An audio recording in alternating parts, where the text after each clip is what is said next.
හරි ළමයි අද අපි සාකච්ඡා කරමු ඔයගොල්ලන්ගේ පළවෙනි VR10 MCQ paper number 1. හරිද? පේපරේ ලොකු අමාරුකුත් නෑ ළමයි කරගන්න ඔයගොල්ලන්ට පුළුවන් මහන්සි වුණා නම්. හරි මේකේ top 5 ඔයගොල්ලන්ගේ group එකට දාලා තියෙනවා ළමයි post එකක්. ඒත් එක්ක මම කියන්නම් ඉස්සරහ කොහොමද වෙන වැඩපිළිවෙල කියලා. මේ සමුද ළමයි ඔයගොල්ලන්ගේ සමාගම් ගිණුම් කරණය පළවෙනි ටියුට් එක ඉවර වෙනවා මේ සමුදයි. ඊට පස්සේ ඔයගොල්ලන් තියන්නේ තව ප්‍රමිත දෙකක් තියෙනවා. ඒ ප්‍රමිත දෙක කරාට පස්සේ සමාගම් ගිණුම් කරණයට ඇතුල් වෙලා කරගෙන යන ඉස්සරහට ඒත් එක්කම බ්‍රහස්පතින්දා ඔයගොල්ලන්ගේ හවුල් ව්‍යාපාර රිවිෂන් එක පටන් ගන්නවා. ඒත් එක්කම ඊළඟ සිකුරාදා ඔයගොල්ලන්ගේ MCQ paper number 2 එක පටන් ගන්නවා. හරි. ඒකින්ද වැඩ ටික මහන්සිලා කරගෙන යන්න. මෙන්න මේ ක්ලාසස් වලට අදාළ ටියුට් papers හම්බුනේ නැත්නම් අනිවාර්යයෙන්ම මැනේජ්මන්ට් එකට මැසේජ් එකක් දාලා ඉල්ල ගන්න. ඒත් එක්කම accounting වල මොන හරි ප්‍රශ්නක් තියෙනවා අනිවාර්යයෙන්ම ඔන්ලයින් මට මැසේජ් එකක් දාන්න. කෝල් එකක් අහන්න තේරෙන්නේ නැති එක. මහන්සි වෙන ඔයගොල්ලන්ගේ උපරිමම මම ඔයගොල්ලන් පිටිපස්සෙන් ඉන්නවා. හරි. ඒකින්ද වැඩි කතා වුණා අපි ඩක්කල් මේ පේපරේ සාකච්ඡා කරන්න යමු. හරි. ළමයි පළවෙනි ප්‍රශ්නේ කියනවා මේගොල්ලෝ මූල්‍ය ප්‍රකාශන වල අරමුණු කුමක්ද කියලා. හරි ළමයි. ඉස්සෙල්ලාම ආවදන්න ගිණුම් කරන්නේ ප්‍රධාන කොටස් දෙකක් තියෙනවා. මොකද්ද? එක මූල්‍ය ගිණුම් කරණය, දෙක කළමනාකරණ ගිණුම් කරණය. ළමයි ආවදන්න මූල්‍ය ගිණුම් කරණයේ තමයි වලට මොනවා හම්බෙන්නේද? මූල්‍ය ප්‍රකාශන හම්බ වෙන්නේ. එහෙනම් ළමයි ඔයගොල්ලන්ට මෙන්න මේ මූල්‍ය ගිණුම් කරන්නට අදාළ මූල්‍ය ප්‍රකාශන කීයක් තියෙනවද? මූල්‍ය ප්‍රකාශන 5ක් තියෙනවා. එක ළමයි මම කෙටියෙන් යන්නේ ආදායම් ප්‍රකාශනය, 2 මූල්‍ය තත්ත්ව ප්‍රකාශනය, 3 හිමිකම් වෙනස් වීමේ ප්‍රකාශනය, 4 මුදල් ප්‍රවාහ, 5 ගිණුම් කරන සටහන්. පැහැදිලිද? එහෙනම් මේ මූල්‍ය ගිණුම් කරණය තමයි මොනවද තේනද? මූල්‍ය ප්‍රකාශන තියෙන්නේ මෙන්න මේ මූල්‍ය ප්‍රකාශන 5 මගින් තමයි ළමයි කාටද? ඇල්මක් දක්වන පාර්ශවයන්ට ව්‍යාපාරයක ඇල්මක් දක්වන පාර්ශවයන්ට තීරණය සම්පාදනය කරන්න. පැහැදිලිද? වාදනා ළමයි මූල්‍ය ගිණුම් කරණයේ ප්‍රධාන අරමුණ මොකක්ද?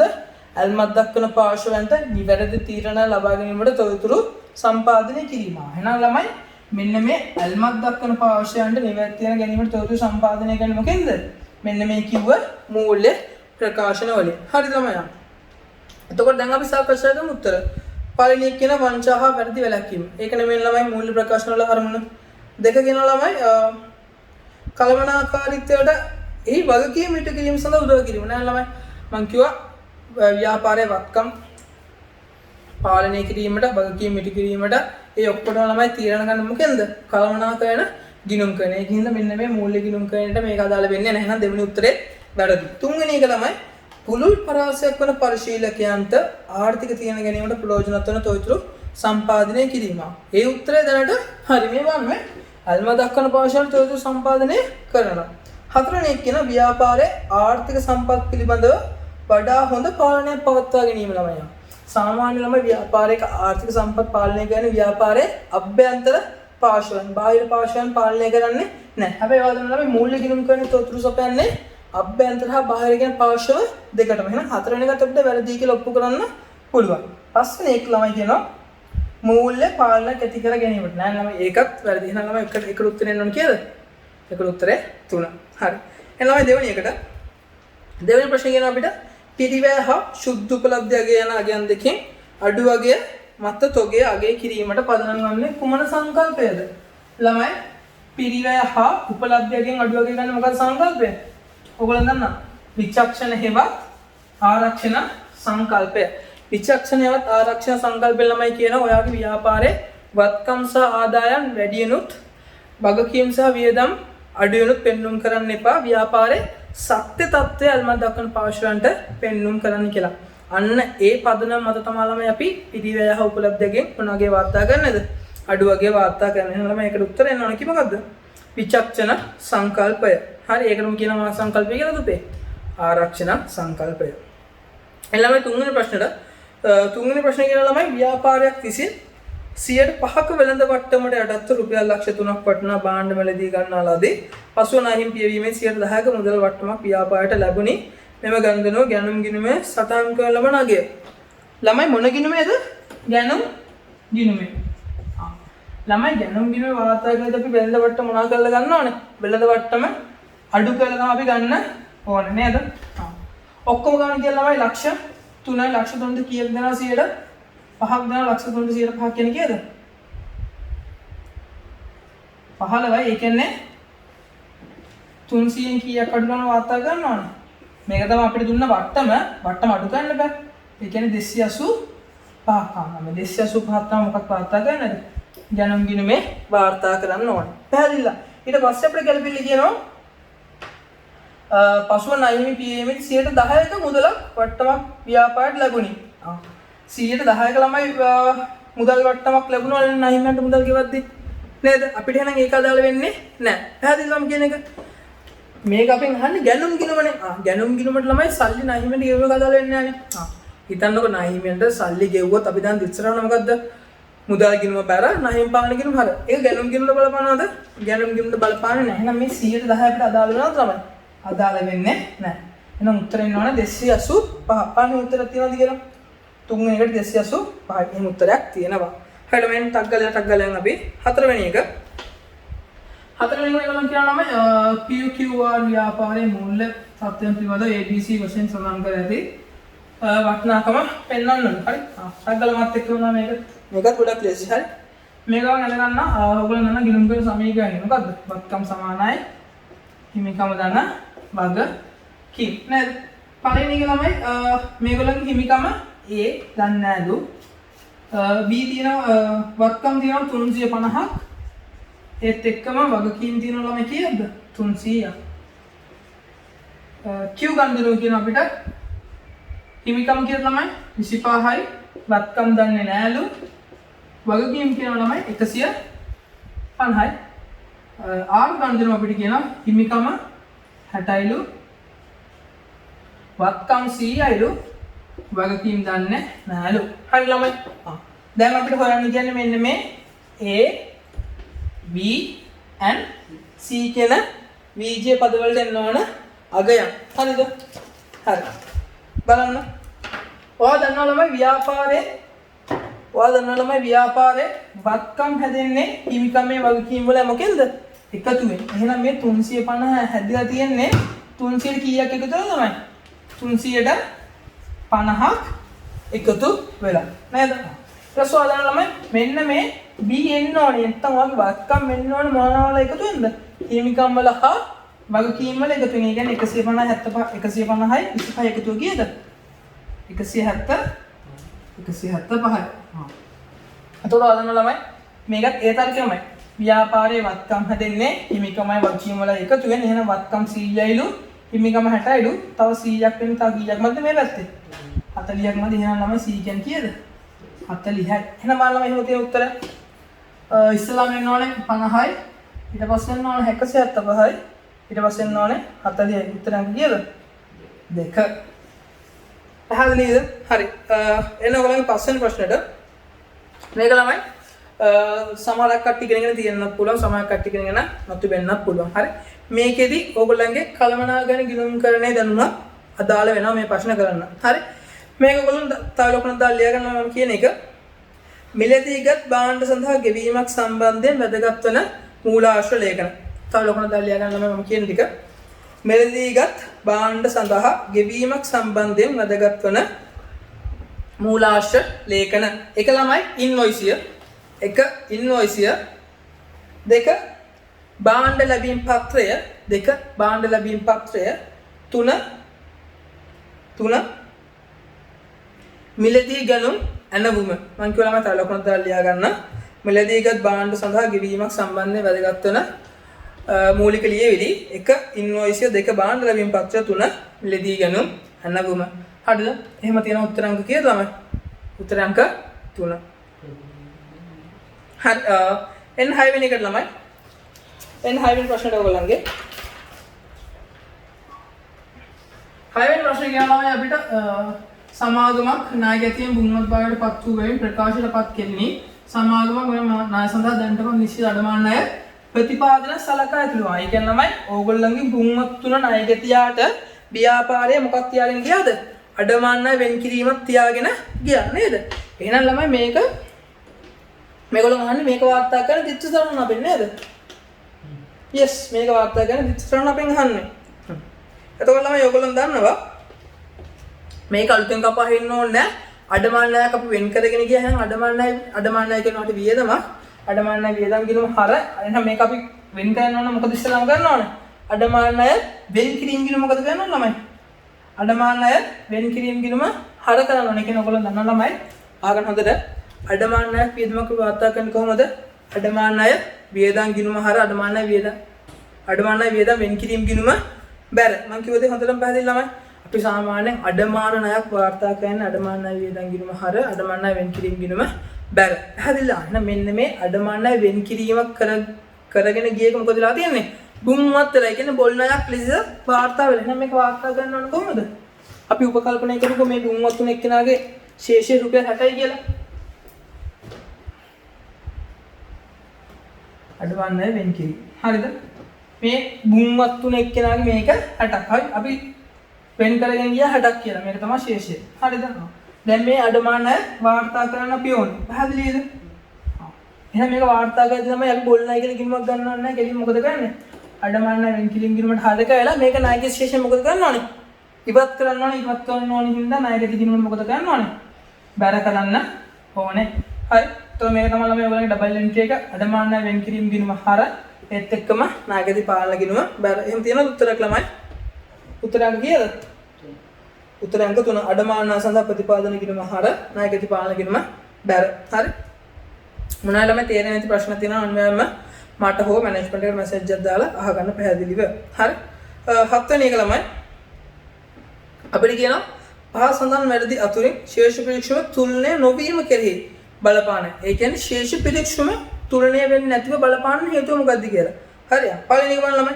වෙළඳ ණය හිමියෙකුට ගෙවල් ලද රුපියල් ලක්ෂ 9 මුදලක් රුපියල් 9,90,000ක් ලෙස විකුණුම් ගිණුමට හර කර මුදල් පාලන ගිණුමට බැර කර තිබීම නේද ළමයි?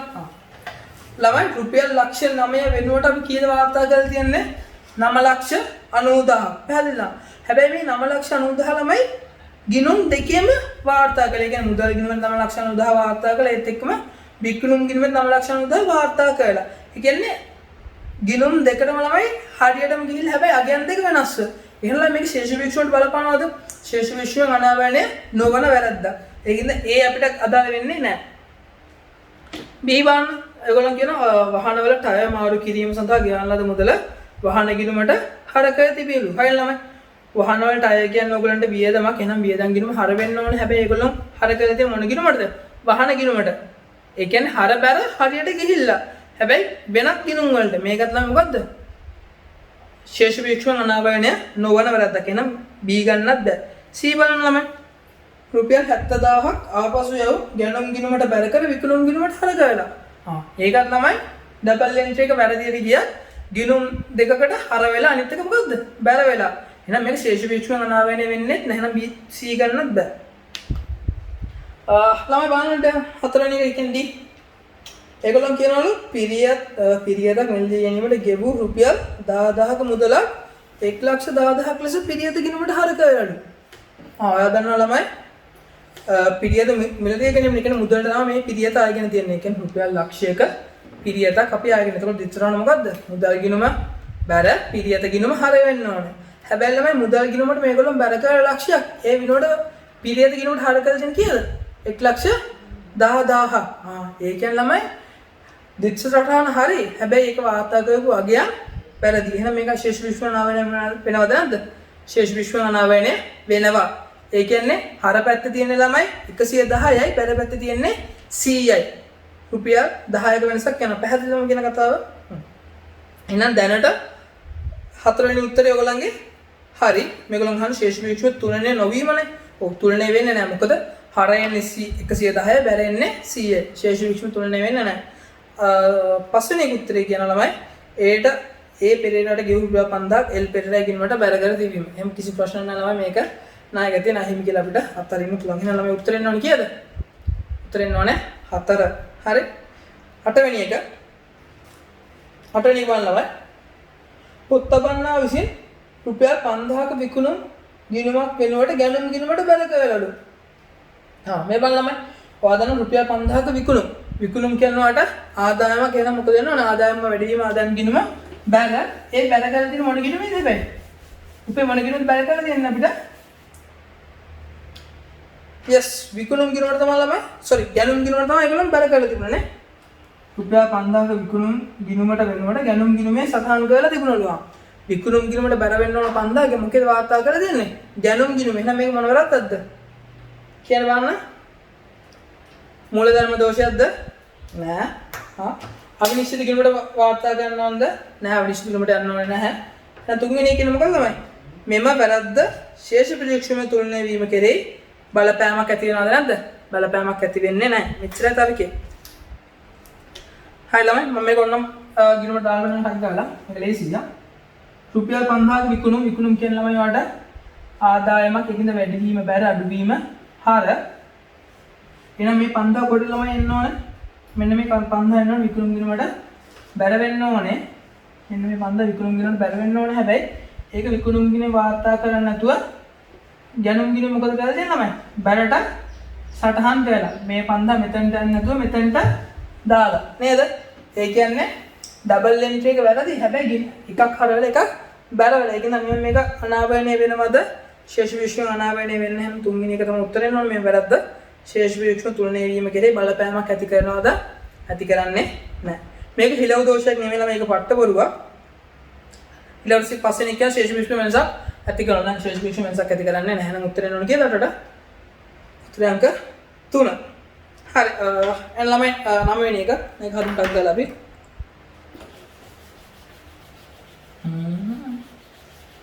එන්න 9 එක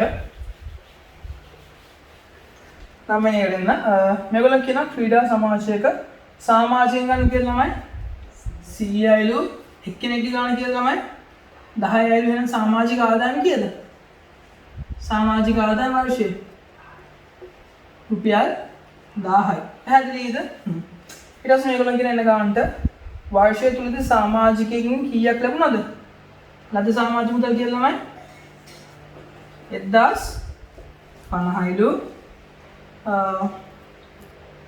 ලැබුණාට එහි පසුගිය වර්ෂ සඳහා සමාජිකයන් 10 දෙනෙකුගේ ලැබුණු මුදල්ද ඊළඟ වර්ෂ සඳහා සමාජිකයන් 5 දෙනෙකුගේ මුදල් ඇතුළත් වේ වර්ෂ අවසානයේදී ලැබිය යුතු සමාජික මුදල් ගාස්තුව ආයනලා අපි මේකට ගිණුමක් හදනවා මෙයා හරි සමාජික මුදල් ගිණුම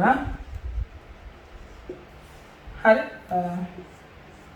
එලා මාත් එක්ක හදු ඉස්ලාම් දන සමාජික ආදායම ළමයි වදන්න කොහොමද දෙන්න ඕනේ සමාජික ආදායම ගිණුම බැලයි නා සමාජික මුදල් ගිණුම හර 1000යි කියන සමාජික ආදායම්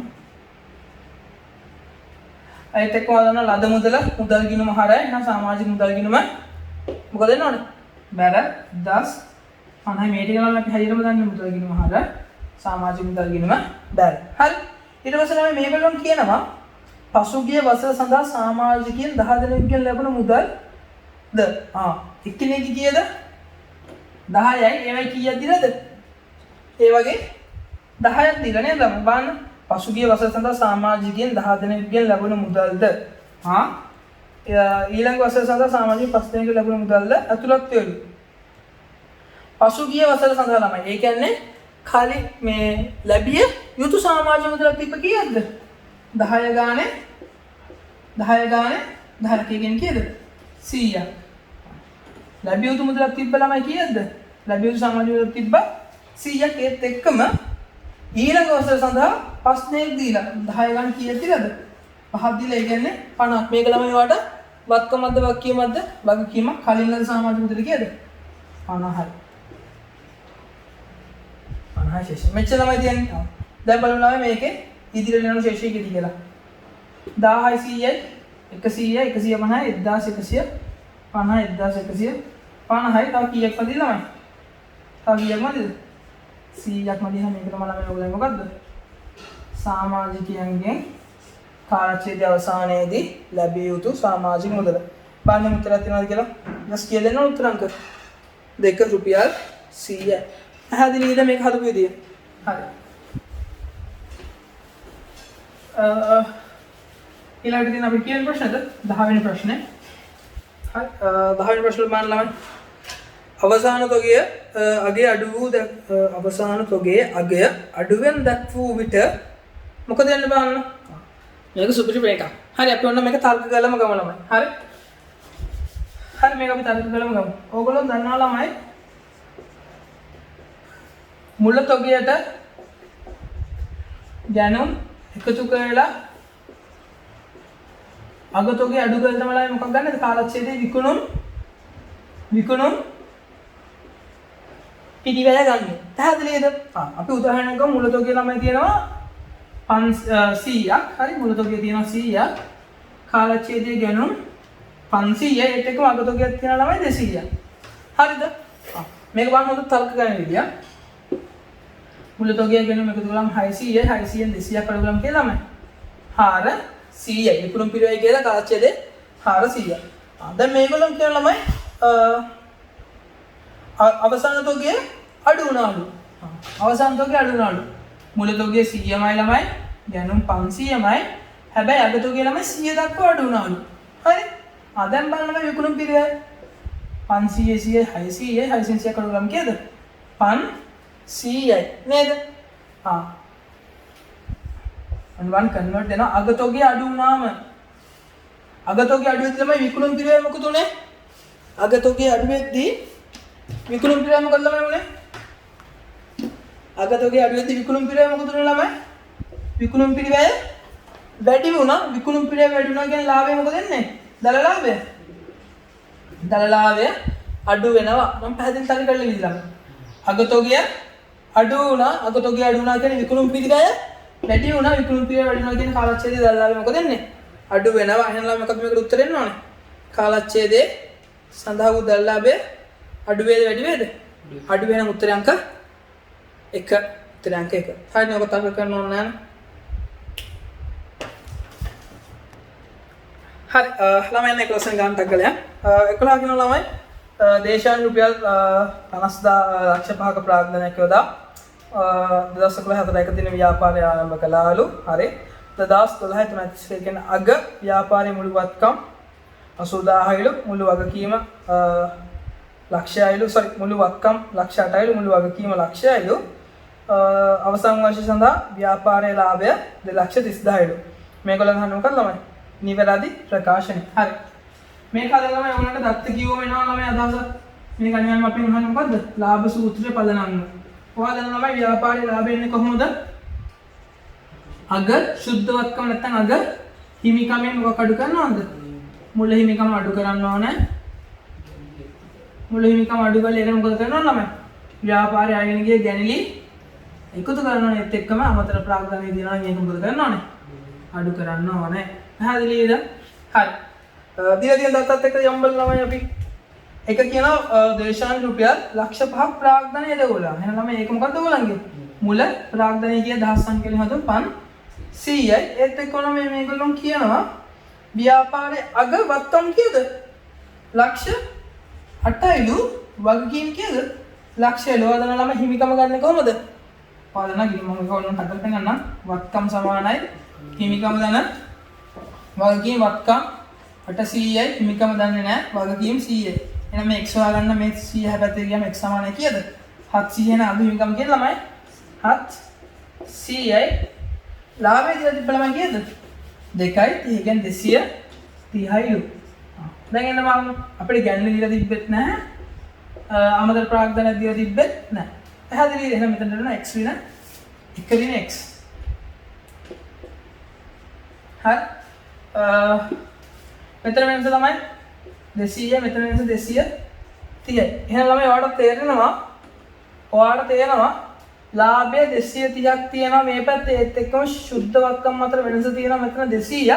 එහෙනම් අනිවාර්යෙන් මේ 200 230 වෙන්න මොකද වෙන්න ඕනේ? 30ක් එකතු වෙන්න ඕනේ. එකතු වෙනවා නම් අනිවාර්යයෙන්ම හදන්නවා ළමයි ඒක මොකක් වෙන්න ඕනද? ගැණිලි මොකද අමතර ප්‍රාග්ධනය නම් අඩු වෙන්න ඕන නිසා එහෙනම් අමතර ප්‍රාග්ධනය කපලා දැම්ම එහෙනම් ගැණිලි තමයි කීයද කියලා දෙන්නේ? රුපියල් 30000ක්. ඒකත් තේසි ළමයි. ඒකක් තියෙන එහෙනම් වර්ෂයේ සඳ දේශානිකී ගැණිලි කීයද? රුපියල් 30000යි. ආන්සර් නම්බර් කීයද? Answer number 2. එහෙනම් ළමයි 12 වෙනි ගානට සීමිත ස්ථාන සමාගම එහි ශේෂ ප්‍රත්‍රයේ ඉඩම් වල අගය ඒවා මිලදී ගැනීමේදී ගෙවන ලද මුදල දක්වා ඇති නමුත් ඒවායේ වර්තමාන වෙළඳපොළ අගය එන ළමයි වැඩි වීම අවස්ථාවේදී අනුගමනය කර ඇති මූල්‍ය ගිණුම් කරන මූලධර්මය කුමක්ද කියලා. හරිලා මේක නම් ඔයගොල්ලෝ දන්නවනේ. මේගොල්ලන්ගේ ගිණුම් පොත්වල වාර්තා වෙලා තියෙන අගයට වඩා වෙළඳපොළ අගය වැඩිලු. හරිද? හැබැයි මේ අවස්ථාවේදී අනුගමනය කර ඇති මූල්‍ය ගිණුම් කරන. මම ළමයි මේක ඔයගොල්ලෝ ඉගෙන ගත්තා. දේපල ප්‍රියත උපකරණ මොනවා කරද්දිද? ප්‍රත්‍යාගණ්‍ය කරද්දි. වෙළඳපොළ අගය පිරිවැයට වඩා වැඩි. එහෙනම් අපි මොන සංකල්පයක කඩ කරලා මොන ගුණාත්මක ලක්ෂණ හැකගත්තද? අදාළ බව රැකගෙන මොකක් කැප කළාද? ඓතිහාසික පිරිවැය කියන සංකල්පය කැප කළා. පැහැදිලිද? එහෙනම් මේකට උත්තරය මොකද්ද? ඓතිහාසික පිරිවැය කියන සංකල්පය. මේගොල්ලෝ කියනවලු ව්‍යාපාරයේ පොත්වල අගයට වඩා වෙළඳපොළ අගය වැඩිලු. එහෙනම් පොත්වල අගය වඩා වෙළඳපොළ අගය වැඩි වෙන්නේ පොත්වල තියෙන මොන සංකල්පය මත අගයද? ඓතිහාසික පිරිවැය සංකල්පය මත අගය. හරි. ඒක ළමයන් වල උත්තර අංක 3 ඓතිහාසික පිරිවැය 17. හරිලා මේකත් ගොඩක් ලේසි. හරි. ව්‍යාපාරයක හිමිකරුවෙකු විසින් කරන ලද පහත ගැන්ලි පොත්වල සටහන් කර නොතිබෙනලු. ඉහත සඳහන් ගැන්ලි සඳහන් නොකරන නිසා ලාභ ගිණුමට ඇතිවන බලපෑම. ළමයි පළවෙනි එක කියනවා 12500ක භාණ්ඩ ගැන්ලි තියෙනවා. දෙවෙනි එක තියෙනවා වෙනත් ආදායම් වලින් ලැබු මුදල් වලින් 12500ක් කරපු ගැන්ලි. කියන්නේ පළවෙනි එක භාණ්ඩ ගැන්ලි, දෙවෙනි එක මුදල් ගැන්ලි. මේගොල්ලෝ අහනවා ගැන්ලි සඳහන් නොකිරීම නිසා ලාභ ගිණුමට ඇතිවන බලපෑම කුමක්ද කියලා. හරි. බලපෑම කුමක්ද කියලා. ළමයි මම මේක එක අනුදානෙන් පැහැදිලි කරන්නක් ගාලා මුලතෝගිය මම ගත්ත කීයද? 100යි. කාලච්ඡේදයේ ගැනුම් කරලා තියෙන ළමයි 500ක්. ඒත් එක්කම අගතෝගිය තිබ්බ 100ක්. අගතෝගිය තිබ්බ 100ක්. ළමයි විකුණුම් පිරිවෙලට කීයක් ආවද මෙතන? විකුණුම් පිරිවෙල ළමයි ආව කීයක්ද? 600 ගියාම 500යි. මතකද? හරි. විකුණුම් පිරිවෙල 500ක්. හරි. මේ මම භාණ්ඩ ගැනලි දාන්නේ නැතුව. අපි උදාහරණයක් ගමු විකුණුම් 1000යි. විකුණුම් පිරිවෙල 500යි. එහෙනම් දල්ලාභය කියන ළමයි. දල්ලාභය 500ක් තමයි එන්න ඕනේ. පැහැදිලිද? මේ ළමයි මේකට භාණ්ඩ ගැනලි දාන්නේ නැතුව. හරිද? භාණ්ඩ ගැනලි දැම්ම කියන්නකෝ. භාණ්ඩ ගැනලි දැම්මා. ළමයි භාණ්ඩ ගැනලි දැම්ම නම් මොකද අපි කරන්න ඕනේ? ගැනුම් යටි මොනවා කරන්න ඕනද? අඩු කරන්න ඕනේ. භාණ්ඩ ගැනලි කියලා අපි අඩු කළා. හිතන්නකෝ 200ක්. මම 200ක් දැම්මා. හරි? 200ක් දැම්මා. එහෙනම් මෙතන දෙන්න ඕනේ කීයද? 500 600 200ක් ගියාම කීයද? 400යි 100ක් ගියාම 300යි. ඒ කියන්නේ විකුණුම් පිරිවෙල 300 නම් කාලච්ඡේද දල්ලාවේ මොකද දෙන්න ඕනේ? 700යි නේද? මෙන්න මේකට ළමයි මම ගැනුම් ගලපුවා. ඒ කියන්නේ භාණ්ඩ ගැනලි ගලපුවා. අරකට භාණ්ඩ ගැනලි ගලපුවේ නැහැ. ඒ කියන්නේ භාණ්ඩ ගැනලි ගලපන්න නැතුව මට දල්ලාභය කීයද? 500යි. භාණ්ඩ ගැනලි ගලපුවම පස්සේ මට දල්ලාභය කීයද? 700යි. එහෙනම් නයි භාණ්ඩ ගැනලි ගලපුවේ නැති නිසා මොකද වෙන්න ඕනේ? දලලාභය අඩු වෙන්න ඕනේ. පැහැදිලිවම දුව කතාව ළමයි. මම වඩ ඔප්පු කරලා පෙන්නුවා. භාණ්ඩ ගැනලි ගලපුවම දල්ලාභය මොකද උනේ? 700 දක්වා වැඩි වුණා. භාණ්ඩ ගැනලි ගලපුවේ නැතුව අපිට දල්ලාභය කීයද? 500. එහෙනම් භාණ්ඩ ගැනලි ගලපුවේ නැත්තම් දල්ලාභය මොකද වෙන්නේ ළමයි? අඩු වෙනවා. එහෙනම් ළමයි පළවෙනි එක අනිවාර්යයෙන්ම 12500කින් දල්ලාභය මොකද වෙන්න ඕනේ? අඩු වෙන්න ඕනේ. පැහැදිලිද? බලන්න හන්නේ භාණ්ඩ ගැනලි වාර්තා කරපු නැති හින්දා දල්ලාභයෙන් බලපෑමනේ. එහෙනම් අනිවාර්යයෙන්ම අඩු වෙන්න ඕනේ. දෙවෙනි එක මේගොල්ලෝ කියන ළමයි වෙනත් ආදායම් වලින් ලැබුණු මුදල් වලින් 12500ක මුදලක්ලු. ඒ කියන්නේ මුදල් ගැනලිත් කළා මෙයා. මුදල් ගැනලිත් කරා නම් අනිවාර්යයෙන් මේක මොකද වෙන්න ඕනේ? මේ ලාභයෙන් අඩු වෙන්න ඕනේ. එහෙනම් ළමයි උත්තර එන්න ඕනේ 12500ක් කොහොමත් අඩු වෙනවා භාණ්ඩ ගැනලි කරපු නිසා ඒත් එක්කම මුදල් ගැනලි 12500ක් අඩු වෙනවා අනිවාර්යයෙන්ම සුද්ධ ලාභයෙන් කීයක් අඩු වෙනවද? 25000ක් අඩු වෙනවා. උත්තර අංක කීයද? එෂාන්. උත්තර අංක 1. පැහැදිලිද? හරි. එන්න ළමයි ඔයගොල්ලෝගේ 14 වෙනි ප්‍රශ්නෙට 14 වෙනි ප්‍රශ්නේ ගන්න. 14 වෙනි ප්‍රශ්නේ ළමයි අපිට කියනවා නිවැරදි ප්‍රකාශය තෝරන්නලු. හරි? නිවැරදි ප්‍රකාශය තෝරන්නලු.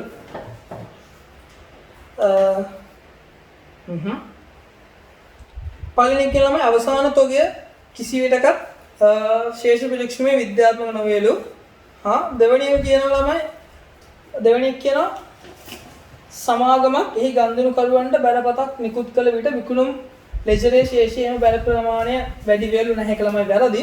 තුන්වෙනි එක කියනවා ශේෂ ප්‍රත්‍යය දැක්වෙන බැංකු ශේෂය සෑම විටම බැංකු ප්‍රකාශන ශේෂය සමාන වේලු නෑ ඒකත් වැරදි තමයි. අපි ඒකෙන් ළමයි මේ බැංකු සැසුම් විස්තරයක් කරන්නේ. හරි. හතරවෙනි එක කියනවා ළමයි නිෂ්පාදන යන්ත්‍ර සෑදීමේ කාර්යයේ නියුතු සේවකයන්ට ගෙවූ වෙතන ප්‍රාග්ධන වියදමක්. ඔව් ළමයි අපි අනිවාර්යයෙන්ම කර්මාන්ත ශාලාවට අදාළ නම් අපි අනිවාර්යයෙන් මේක ප්‍රාග්ධන වියදමක් වශයෙන් තමයි සැලකිලිට ගන්න. එහෙනම් හතරවෙනි එක දැනට හරි. පස්වෙනි එක ළමයි දල ලාභය වැඩි නම් ශුද්ධ ලාභය අනිවාර්යයෙන්ම ඉහළ යයිලු. නෑ ළමයි දල ලාභය වැඩි වුණත් බෙදා හැරීම් පරිපාලන වෙනත් මූල්‍යගෙන වියදම් ඊට වඩා වැඩි වුණොත් අනිවාර්යයෙන්ම කලච්චේ ශුද්ධ ලාභය මොකද වෙනවද? ශුද්ධ ලාභය අඩු වෙනවා. එහෙනම් ළමයි උත්තරේ 14ට එන්න ඕනේ. 14ට එන්න ඕනේ උත්තර අංක 4. හරි. උත්තර අංක 4. හරි ළමයි එන්න 15 වෙනි ප්‍රශ්නෙට. මේගොල්ලන් අහන පහත දෑතුනෙන් ෂෙයා වීමට හේතු නොවන්නේ. මේකත් ගොඩක් ලේසි ප්‍රශ්න ළමයි. භෞතික වැරහීම් හා ගෙවියම්. අනිවාර්යයෙන්ම ළමයි ගෙවියම් කියන ෂෙයා වීමට අදාළයි. අපි නම් ඒක උත්තරේ ගන්න පුළුවන්. දෙක කාලය යෑම යස් කාලය යන්න ඔයගේ වාහනය නැත්නම් ඔයගේ දේපල පිළිතුරු උපකරණ ෂෙයා වෙනවා. තුන්වෙනි එක මිලදී ගැනීමේ හැකියාව වෙනස් වීමනවා. ළමයි යන්ත්‍රයක් හෝ මොකක් හරි වක්කමක් මිලදී ගන්න තියෙන හැකියාවත් එක්ක ඔයාලට ෂෙයා වීමේ වෙන බලපෑම් කියන්න පුළුවන්ද? ෂෙයා වීමක් කියන බලපෑම් අපිට ගන්න බෑ. එහෙනම් දැනට තුන්වෙනි උත්තරේ වැරදි. යල් පැනීම මගින් ෂෙයා වෙනවා. හරි. භාවිතයට ගැනීම මගින් ළමයි ෂෙයා වෙනවා. එහෙනම් ළමයි පහත දෑතුන් ෂෙයා වීමට හේතුවක් නොවන්නේ මොකක්ද? උත්තරය අංක 3 මිලදී ගැනීම හැකියාව වෙනස් වීම මතින්. පැහැදිලිද? මේ මිලදී ගන්න එක් පුද්ගලයා මිලදී ගැනීම හැකියාව මගින් කිසියම් වත්කමක ෂෙයා අපිට තියනේ කරන්න බෑ. පැහැදිලිද? හරි. එහෙනම් ළමයි 20 වෙනි ප්‍රශ්න 16 වෙනි ප්‍රශ්නෙට මේගොල්ලෝ කියනවා ව්‍යාපාරිකයන් එක්තරා භාණ්ඩ ඒකක 5000ක් රුපියල් 25000කට 250000කට ගත්තලු. 250000කට ළමයි භාණ්ඩ කීයක්ද? ඒකක 5000. එක එකක පිරිවැය කියන ළමයි එක එකක පිරිවැය කියද? 50යි. ඉන් ඒකක 4000ක් එකක් 70 බගින් විකුණනදලු. ළමයි දල්ලාගෙන අහන්නේ නේද? විකුණුම් මුල තොගයක් තිබ්බේ නැහැ ළමයි. ගැනුම් එකතු කරලා අග තොගය අඩු කළාම වලට නම් මොකද ළමයි විකුණුම් පිරිවැය. විකුණුම් වලින් විකුණුම් පිරිවැය අඩු කළාම වලට නම් මොකද කාලච්ඡේදයේ දල ලාභය නේද? හරි. ඒකකයේ විකුණුම් මිල කියලා ළමයි 70 එක කීයක් විකුණනද? 4000. එහෙනම් ළමයි කාලච්ඡේද සමස්ත විකුණුම් කීයද? 4 28යි 0.4 2,80,000 තමයි කාලච්ඡේදයේ විකුණුම්. ගැනුම් වියදම අපිට කෙලින්ම ගන්න පුළුවන් මෙතනින් කීයද? 2,50,000යි අගතොගය. ඒකක 5000ක් ගත්ත හැබැයි වික්කේ කීයද ළමයි? 4000 නම් අගතොගය කීයද? 1000යි 10 කියන්නේ කීය ගානේද? 50 ගානේ 10 කියන්නේ කීයද? 50000යි අගතොගය කීයද ළමයි? 50000යි 2,50,000 5,000 අඩු කළා විකුණුම් පිළිවෙල කියලා ළමයි එහෙනම්. ලක්ෂ 2යි එහෙනම් 2,80,000 ලක්ෂ 2ක් ගියම් කාලච්ඡේදයේ දල්ලාවේ කීයද? 80000යි. එළවලු ගන්න පුළුවන් උත්තරේ 80000 තියෙන ඒවා. උත්තරේ 80000 තියෙන්නේ තුන්වෙනි උත්තරේ හතරවෙනි උත්තරේ. හරි ඊට පස්සේ මේගොල්ලෝ අහන ඒකට දාලා ගිණුම් කරන සංකල්පය. විකුණුම් පිරිවැය ගන්නවට කාලච්ඡේදයේ වියදමක්. එහෙනම් වියදම නිර්වචනය ගිණුම් කරන සංකල්පය මොකද උපේ? ගැළපුම් සංකල්පය නම් උත්තරය අංක එන්න ඕන කියලා. උත්තරය අංක 4. පැහැදිලිද? හරි ළමයි නම් 16 වෙනි ප්‍රශ්නයනේ. එහෙනම් උත්තර එන්න ඕනේ දල්ලාභ රුපියල් 80000යි ගැළපුම් සංකල්පය කියලා. හරි එහෙනම් ළමයි 17 වෙනි ප්‍රශ්නෙට මේගොල්ලෝ කියනවා පහත වියදම් ඒ පාවිච්චි කළ යන්ත්‍රයක් මිලට ගැනීම ගත් විගස අලුත් අඩිය වියදම B නිෂ්පාදන යන්ත්‍ර තැනීම සඳහා යෙදූ සේවකයන්ට ගෙවූ වේතන C විශාල ගොඩනැගිල්ලක් අලුත් අඩිය වියදම් සඳහා වැය කළ මුදල D සමාගම නව කළමනාකරුවෙක් බඳවා ගැනීම සඳහා පුවත්පත් දැන්වීම E ප්‍රවාහන රථය ආදායම් බලපත්‍රය ගැනීම. මෙන්න මේ වියදම් අතුරින් ළමයි ප්‍රාග්ධන වියදමක් කියන්නේ මොකක්ද කියලා අහන්න. පැහැදිලිද? ප්‍රාග්ධන වියදම කියලා හරි. මම පළවෙනි මේගොල්ලෝ කියනවා පාවිච්චි කළ යන්ත්‍රයක් සඳහා මිලදීගත් විගස ප්‍රමාණාත්මක අලුත් වැඩියා වියදම ළමයි. ප්‍රමාණාත්මක කියන්නේ කිසියම් විශාල මුදලක්. ඒක නම ප්‍රමාණාත්මක මුදලක් දරුවන වෙන ප්‍රමාණාත්මක මුදලක් දරුවන ළමයි කිසියම් වත්කමක් නැත්නම් කිසියම් ප්‍රාග්ධන භාණ්ඩයක් කෙනෙක් ඉන්න අනිවාර්යෙන් මේක ප්‍රාග්ධන වේදමක් කියලා තමයි පිළිගන්න ඕනේ. පැහැදිලිද කියන කතාව? කිසියම් ප්‍රාග්ධන වත්කමක් වෙනුවෙන් ප්‍රමාණාත්මක අලුත් වැඩියා වියදම දරන ළමයි එයා ඒක අනිවාර්යෙන් ප්‍රාග්ධන වියදම. ඒ කියන්නේ අපිට ප්‍රාග්ධන වියදම. B බලන්න ළමයි. නිෂ්පාදන යන්ත්‍රයක් තැනීම සඳහා ගෙවූ සේවකයෙකුට ගෙවූ වේතන. yes. සේවකයෙකුට වියදමක් දරන්න උනේ ළමයි නිෂ්පාදන යන්ත්‍රයක් තැනීමට එන අනිවාර්යෙන් මේකත් ප්‍රාග්ධන වියදමක්. විශාල ගොඩනැගිල්ලක් අලුත් වැඩියාවල් සඳහා වැය කළ මුදල ළමයි. මේක ගන්න බෑ. C අපිට උත්තරේ ගන්න බෑ ළමයි. D සමාගමට නව කළමනාකරුවෙක් නෑ ළමයි. නව කළමනාකරුවෙක් ගත්ත කියන අපේ ප්‍රාග්ධන වියදමක් නෙමෙයි නේද? D වැරදි. E ප්‍රහාණ රථයක ආදායම් බලපත්‍රය ගැනීම එහෙනම් D ගන්නෙත් නෑ. ප්‍රහාණ රථයක ආදායම් බලපත්‍රය කියනකොට ප්‍රාග්ධන වියදමක් කියලා ගන්න බෑ නම් ප්‍රාග්ධන වියදම් දෙකයි තියෙන මේ ගානට අනුව කීයද? A සහ B විතරයි. ඒ කියන්නේ උත්තර අංක 1 right. මේගොල්ලෝ මොනවා පහත දැක්කන ඒවා අතුරින් මූල්‍ය ප්‍රකාශන වල ඇතුළත් කරන ප්‍රධාන ගුණාත්මක ලක්ෂණ හතර. හරියට මේක පොඩි chart එකක් මේ chart එක අඳ ගන්න. හරි. මේ chart එක අඳගෙන මම ඕනනම් කියලා දෙන්නම් මොකද්ද ප්‍රධාන මූලික ගුණාත්මක ලක්ෂණ කියන්නේ කියලා. හරි. ඉස්සෙල්ලාම ඔයගලන්ට තියෙන මූලික ගුණාත්මක ලක්ෂණ මූලික ගුණාත්මක ලක්ෂණ ළමයි දෙකක් තියෙනවා. එක අදාළ බව, දෙක විශ්වාසනීය නියෝජනය. හරිද? මේක තමයි ඔයගලන්ගේ මූලික ගුණාත්මක ලක්ෂණ දෙක. මොකක්ද? අදාළ බව, විශ්වාසනීය නියෝජනය. ඒත් එක්ක වෙනම ඔයගලන්ට වැඩි දියුණු කිරීමේ ගුණාත්මක ලක්ෂණ ළමයි කීයක් තියෙනවද? මම කෙටියෙන් ලියන්න හරි අකුරු සුට්ටක් පැහැදිලි නැතුව ඇති. වැඩි දියුණු කිරීමේ ගුණාත්මක ලක්ෂණ ළමයි කීයක් තියෙනවද? 4ක් තියෙනවා. එක කාලීන බව, දෙක සංසන්දනාත්මක බව, තුන සත්‍යාපනය කළ හැකි බව, අන්තිමව මොකද්ද? අවබෝධය නැත්තම් තේරුම් ගත හැකි බව. පැහැදිලිව මම පොඩ්ඩක් ආයෙ පැහැදිලි කරන්නම්.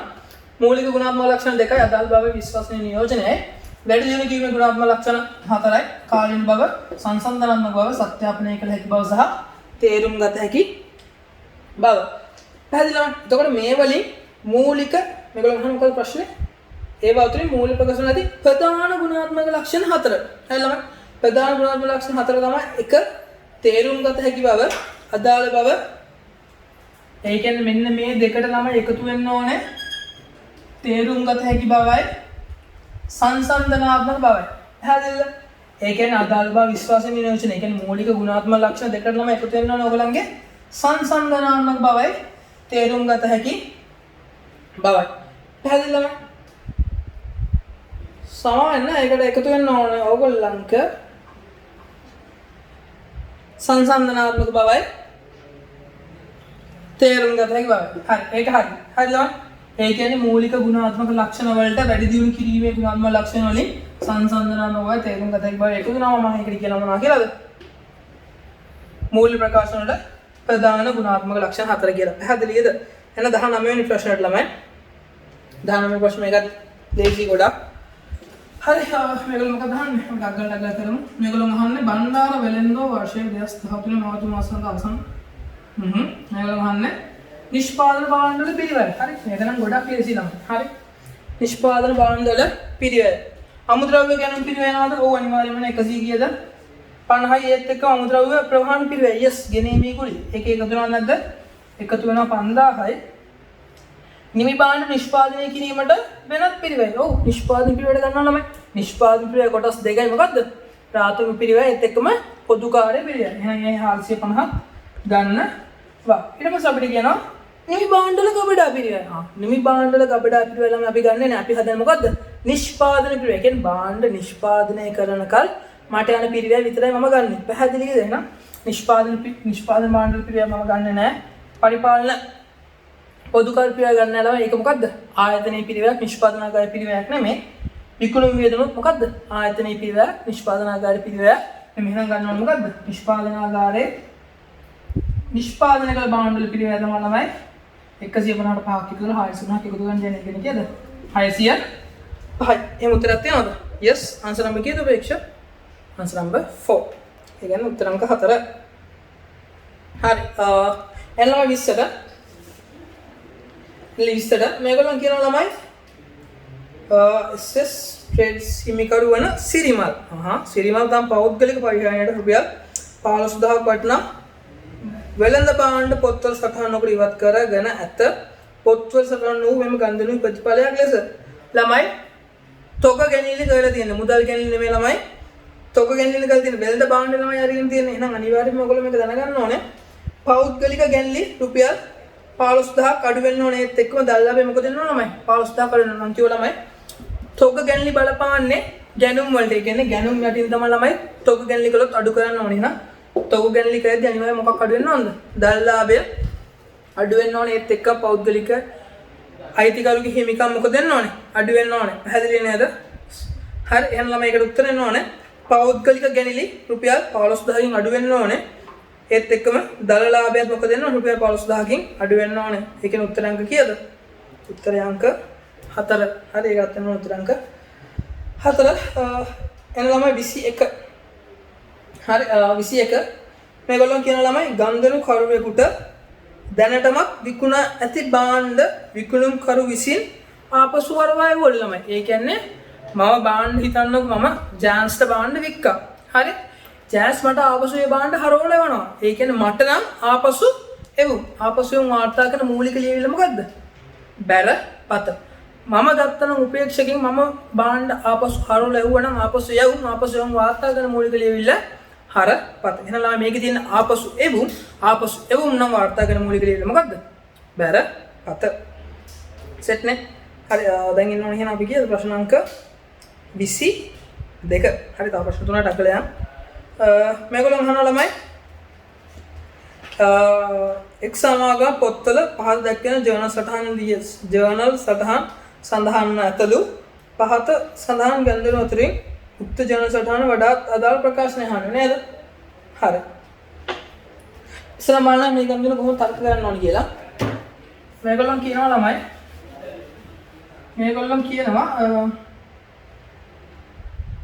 බාටර් ගිණුම 350000ක් බාටර් ගිණුම නේ කියන්නේ නමකින් තියෙන අනිවාර්ය මේක නායක ඇතියෙක් හරි නාය හිමියෙක් හරි වෙන්න ඕනේ නේද? නායක ඇතියෙක් හරි නාය හිමියෙක් හරි වෙන්න ඕනේ. හරි? එහෙනම් ඔයා දන්න හැබැයි තියෙන මොන ශේෂයක්ද? හර ශේෂයක් කියන මු ණය ගැතියෙක්කම් 350000 වලු ෂේ වෙන් කිරීමක් තියෙනවා. ෂේ වෙන් කිරීම කියනොත් හර වෙලා. සාමාන්‍යයෙන් ඔයා දන්නවා ළමයි ෂේ වෙන් කිරීම කියනවාට වත්කම හැබැයි වත්කමක් මොනවා වීමක්ද? වත්කමක් අඩු වීමක්. ඒකින්ද තියෙනවා අනිවාර්යයෙන්ම බැර ශේෂය. නේද? හැබැයි මේකේ තියෙන්නේ හර ශේෂය. ඒත් එක්කම තියෙනවා ළමයි කාර්යාල උපකරණ ගිණුම බැල වෙලා. එතකොට අපිට බලන්න ළමයි ෂේ වෙන් කිරීමකුත් තියෙනවා කාර්යාල උපකරණ ගිණුමකුත් තියෙනවා ණය ගැති ගිණුමකුත් තියෙනවා ළමයි ලාලා ගිණුමකුත් තියෙනවා. හිතන්න මේ ගිණුම් හතරම තියෙනවානේ. ඒ කියන්නේ අනිවාර්යයෙන්ම ඔයගේ ව්‍යාපාරයේ යන්ත්‍රයක් මොකද කරලා තියෙන්නේ?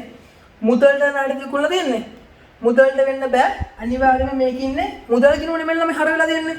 ණය ගැති ගිණුමක් තමයි හර වෙලා තියෙන්නේ. එහෙනම් අනිවාර්යයෙන්ම ඔයගේ ව්‍යාපාරයේ යන්ත්‍රයක් කාටද ණයට විකුණලා තියෙන්නේ? බර්ඩ් නේ. බර්ඩ්ට ණයට විකුණලා. පැහැදිලිද? ඒ කියන්නේ මෙහෙම හිතලා මෙහෙම තර්ක කරමු. ෂේ වෙන් කිරීම ගිණුම මම ගන්නම් ළමයි. මේ යන්ත්‍ර ඉවත් කිරීමේ ගිණුම උපකරණ ඉවත් කිරීමේ ගිණුම. කොන්න ඔයගලන්ට ඔක පැහැදිලි හොඳටම. හරිද? උපකරණ ඉවත් කිරීමේ ගිණුම. හරිද? ළමයි උපකරණ පිළිවෙල කියද? රුපියල් ලක්ෂ 5යි. ඒක අපිට ගන්න පුළුවන් නේ. රුපියල් ලක්ෂ 5ක් නම් ළමයි අපි එක අදාළ වත්කම් ඉවත් කරන්න ඕනේ. එහෙනම් මෙතන උපකරණ ගිණුමක් හඳ ගන්නම්කෝ. උපකරණ කියනකොට වත්කමක් අපිට හිතන්න රුපියල් 10ක ශේෂයක් තියෙනවා කියලා. 10ක ශේෂයක් තියෙනවා කීයක උපකරණද මම ඉවත් කරන්න යන්නේ 500ක. එහෙනම් උපකරණ ගිණුම බැල 500යි උපකරණ ඉවත් කිරීමේ ගිණුම හර 500යි. පැහැදිලි ළමයි? මේක තමයි ඔය දීලා තියෙන්නේ. ඊට පස්සේ ෂේ වෙන් කිරීම. ෂේ වෙන් කිරීම මම හද ගන්නම්කෝ. ෂේ වෙන් කිරීම ටගල් ටගල් කරමු ළමයි. ෂේ වෙන් කිරීම තියනවා කියන්නේ 600ක්. හැබැයි කාලචේ ෂේ වෙන් කිරීම කීයද? 250ක්. එහෙනම් මේ ෂේ වෙන් කිරීම කරනවා ෂේ වෙන් කිරීම දිනකට හර කරලා උපකරණ ඉවත් කිරීමේ ගිණුමට බැර කරන්න ඕනේ. පැහැදිලිද? ඒකත් මම රවුන්ඩ් කළා. තුන්වෙනි එක අපිට කියන කාර්යාල උපකරණ ගිණුම අපි එක ගත්තා. බර්නඩ් ගිණුම තියෙනවා 350. බර්නඩ් කියන අනිවාර්යයෙන්ම ණය ගැතිය. මොකද හර ශේෂයෙන් තියෙන එහෙනම් ණය ගැති ගිණුම හර උපකරණ ඉවත් කිරීමේ ගිණුම උපකරණ ඉවත් කිරීමේ ගිණුම් බැර කීයයි කියලාද? 350යි කියලා. ඒත් එක්කම තමයි ලාලා ගිණුමටත් කියලා. ඒ කියන්නේ ආදායම් ප්‍රකාශනයක් ගිහිල්ලා 100ක්. හැබැයි මොන 100ද කියලා තියෙන්නේ? හරද බැරද? බැර ඒ කියන්නේ ආදායමද වියදමක්ද? ආදායම. එහෙනම් බලන්න ළමයි. අපිට ඒක නවද කියලා 300 මේක වැඩි හරද බැරද? බැර වැඩි 600යි. 600 මේකට 700ක් මදිද? 100ක් මදි. එහෙනම් මේක තමයි ලාලා. මේක තමයි කාලච්ඡේදයේ ලාභය. පැහැදිලිද මං කිව්වේ? මේක තමයි කාලච්ඡේදයේ ලාභය. හරි. එහෙනම් ඔයාලට වෙලා තියෙන ළමයි කාර්යාල උපකරණ 500ක් වූ යන්ත්‍රයක් ක්ෂය වෙන කිරීම 250ක් වූ යන්ත්‍රයක්. ඒ කියන්නේ දායනගේ කීයද? පිටිවැය සමුච්චය අඩු කරලා දායනගේ 250 250ක් වූ යන්ත්‍රයක් කීයද මේගොල්ලෝ දෙන්නේ? ණයට 350ක විකුණලා ඉන්න ලාභය කීයද? 100යි. හරි. එහෙනම් මේ ගැළපෙන්න එන්න ඕන ළමයි. රුපියල් 2,50,000ක රුපියල් 2,50,000ක දායනගයක් වූ උපකරණයක් රුපියල් 3,50,000ට මුදලට ණයටද? ණයට විකුණාත ඉන් ලද ලාභය කීයද? රුපියල් 100යි. එහෙම ඒ වගේ ආසන්න උත්තර බලන්න. එක ගන්න බෑ. දෙක ගන්න බෑ. තුන ගන්න බෑ. හතර ගන්න පුළුවන් නේද බලන්න. රුපියල් 2,50,000ක පොත්තගයක් වූ කාර්යාල උපකරණයක් සඳහා උපකරණයක් සමාගම 3,50,000ට ණයට විකුණාත. එහෙනම් උත්තර එන්න ඕනේ කියලා 22කට. උත්තර අංක 4. හරි. එන්න ළමයි 23. yes 23. මේක සුපිරි ගණන් මෙන්න මේක හදන ළමයි ආකාර දෙකක් තියෙනවා. හරි. මේක හදන ආකාර දෙකක් තියෙනවා. ළමයි ගණන් නැගලා කියවන්න. මේගොල්ලෝ කියනවා ළමයි මුල වර්ෂ ආරම්භයේ උපජිත විදුලි. ඔව් මේක නෙමෙයි තමයි. හරි. මාන 23. මේගොල්ලෝ කියනවා උපජිත විදුලි වියදම තිබ්බන ළමයි උපජිත විදුලිය තිබ්බ ළමයි මේගොල්ලන් කීයද? ආරම්භයේදී වර්ෂ මුල තිබ්බ 1,370ක් මුදල් වර්ෂ අවසානයේදී ඉදිරියට ගෙවුවා. ඉදිරියට ගෙවුව කියන්නේ ළමයිට වත්කමද වගකීමක්ද? වත්කම කියන මොන ශේෂයක් තියෙන්න ඕනේ? හර ශේෂයක් කීයද? 1,730යි. 1,730 මේකේ නරකෙන් බැලෙන් ශේෂයක් තිබුණලු වාර්ෂික තුලදී රුපියල් 20000ක් ගෙවන ලදී. ආදායම් ප්‍රකාශනය මොකක්ද අහන්නේ මේගොල්ලෝ? විදුලි වියදම. ළමයි මේකක් දාගමු. වාර්ෂික මුදල් ගෙවන මුදල් ගිණුම බැල විදුලි ගාස්තු ගිණුම හරිය කීයද? 20000යි. හරි. බලන්න ළමයි හරද වැඩි බැලද වැඩි? හර වැඩි කීයද? 20000යි. 20000යි. එහෙනම් අනිවාර්යයෙන් මේ පැත්තට එන්න ඕනේ කීයද? 20000 20000 වෙන කීයක් මතකද? 1,370 1,730ක් කියන ළමයි 3,100ක් 20000 3,100ක් ගියම් කීයද? 16,900යි. මේක තමයි ළමයි කාලච්ඡේදයේ ආදායම් ප්‍රකාශනය පෙන්වන්න ඕන විදුලි ගාස්තු වියදම කීයද? 16,900යි. උත්තරේ අයස් උත්තර අංක 1. හරිලා බලගන්න 24 මං කියවන්න 24 සුපිරි ගානක්. හරි. ඒකම ටිකක් හොඳ ගානක්. ඒක හදන්න ක්‍රම දෙකක් තියෙනවා. හරි. මේක ලේසියිනේ. මේක කිසි ප්‍රශ්නයක් නෑ. පුස්තක ගාලෙම අපි එන්න. එන්න 24 එක්තරා සමාගමක් විසින් මෝටර රථයක මෝටර වාහන පිරිවැය මත ෂෙයා 125ක් වැගි ෂෙයා කරන ලැබෙලු. මූල මෝටර රථයේ පිරිවැය රුපියල් 3,24,000 ඉන්පසු පිරිවැය 1,82,000ක් වාහන දෙකක් මුලින්ම ෂෙයා කර තිබියලු. මේගොල්ලෝ අහන්න ළමයි 2012 3:30න් අවසන් වර්ෂයට ෂෙයා කිරීමක්. ඔන්න බලන්න මේක ගන්න කොහොමද කියලා ඉස්සෙල්ලාම බලන්න ළමයි ෂෙයා ප්‍රතිශතකින් කිය 125. ඒ කියන්නේ 3,24,000ට 125. 3 ලක්ෂ නෙමෙයි 1,32,500. හරි. 125 බලන්න.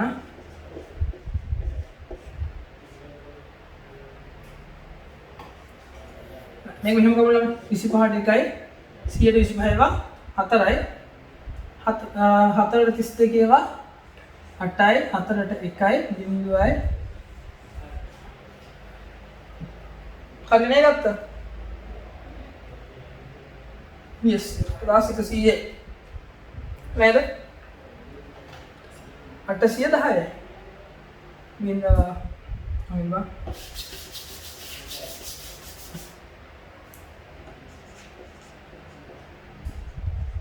බිංදු 4ක් තියෙනවනේ. 1 2 3 4 හරි. මේකට 100ට 25ක් නේ. 25ට 1යි 100ට 4යි 32ට 8යි 4ට 1යි බිංදුවයි බිංදුව 1 2 3 4යි yes දහස් සංඛ්‍යාවෙන් ගත්තොත් තමයි එන්නේ කීයද 810යි හරිද කියලා මේ හරි ඒත් එක්කම අරකට බලන්න මුළු පිළිවෙල 182ට කීයද 125 182 1 බිංදුව 4යි 1 2 3 4 125ක් 1යි 4යි 18ට 4යි 22ට ළමයි කීයද 5යි ඉතුරු 2යි 20ට 5යි 1 2 3 දහස් සංඛ්‍යාවෙන් කීයද 450 එහෙනම් ළමයි ඔයගොල්ලෝ ෂෙයි වියදම ගන්න ඕනේ 810න් කීයක් අඩු ගන්නවද 455ක් යන උත්තරේ එන්න ඕනේ කියලා තමයි 355ක් කියලා. හරි ළමයි මේක එක ක්‍රමයක්. හරිද? ඒත් එක්කම තවත් ක්‍රමයක් තියෙනවා මෙන්න මේක ගන්න. හරි? තවත් ක්‍රමයක් තියෙනවා මේක ගන්න. ඒක තමයි ළමයි වහන දෙකෙන් ඒ කියන්නේ 1 2 3 4 ඒකෙන් අඩු ගන්න ළමයි 180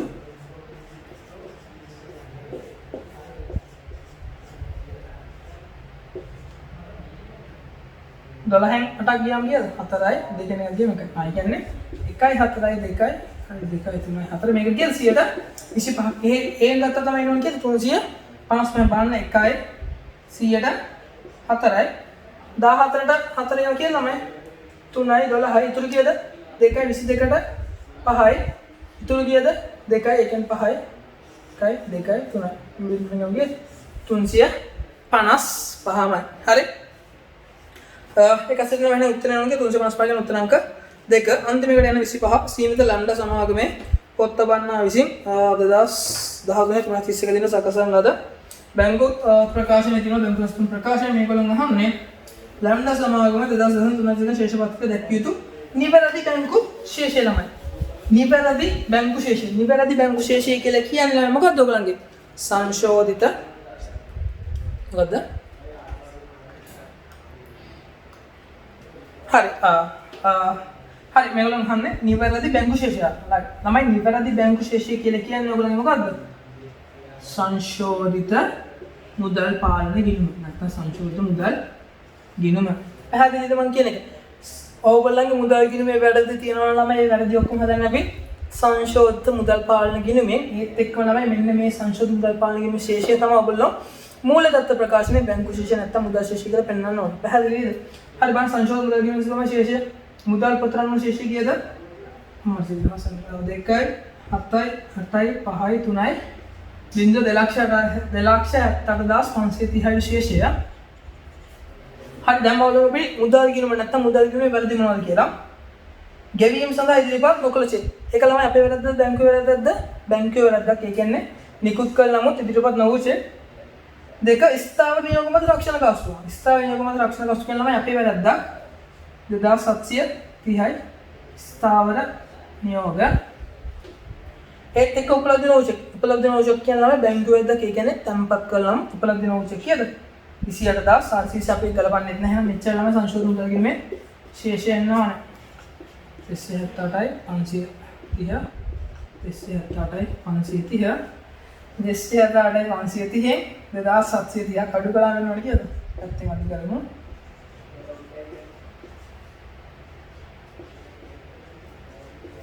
බිංදුවයි 15ට 7 8යි 7න් දෙකක් ගියාම 5යි 27යි 5යි 8යි 8යි 27යි 5යි 8යි උත්තරය කියනවා උත්තර අංක 3.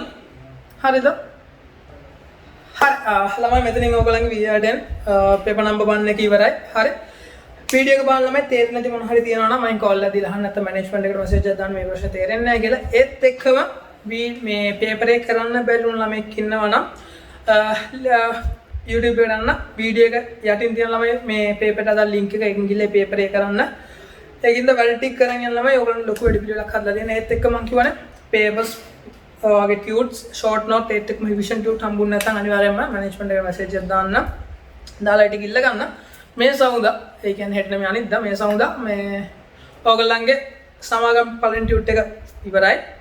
බ්‍රහස්පතින්දා හවුල් ව්‍යාපාර සිකුරාදා V item paper number 2 මේකේ MCQ ළමයි 25ක් නෙවෙයි එකට වැඩි වෙන මේ ඔයගලන්ට දීලා බැලුවේ මෙහෙම ඉන්නේ කියලා මේකේ ලකුණු ගොඩක් හොඳයි ළමයි අරගෙන තිබ්බා ළමයි කරලා තිබ්බා 90 ගාණක් විතර ළමයි කරලා තිබ්බා හොඳයි ඒකින්ද ඔයගොල්ලෝ මහන්සිලා කරන්න ඔයගොල්ලන් පිටුවසේ මම ඉන්නවා ඒකින්ද මේ පේපරේ ඔයගොල්ලන්ගේ යාළුවන්ට කවුරු කරන්න හම්බුනේ නැත්තම් වීඩියෝ එක යටින් ලින්ක් එක දාලා තියෙනවා ළමයි ලින්ක් එකට ගිහලා පේපරේ කරන්න හරි ඒකින්ද ඊළඟ පේපරෙන් අපි හම්බ වෙමු God bless you